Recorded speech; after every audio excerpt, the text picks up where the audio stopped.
எல்லாம் வல்ல இறைவனின் திருப்பெயரால் ஆரம்பம் செய்கின்றது. என் கற்பனையில் உதித்த சில வரிகள். பெண்ணே, மின்னல் வேகத்தில் ஜன்னலில் நீ தோன்றுகிறாய். முழு நிலவு போல் எப்போது நீ தோன்றுவாய்.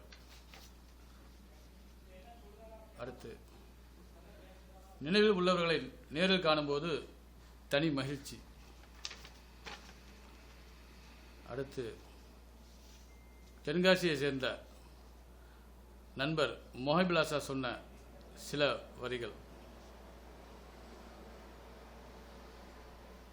உப்பிட்டவர் மரணித்த பிறகும் 5 அறிவு உள்ள ஜீவன் சில நாளாவது நினைவு வைத்திருக்கும். 6 அறிவு உள்ள சில ஜீவனோ உப்பிட்டவர் இருக்கும்போதே மறந்துவிடும், தனக்கு வாழ்வு வந்து விட்டால்.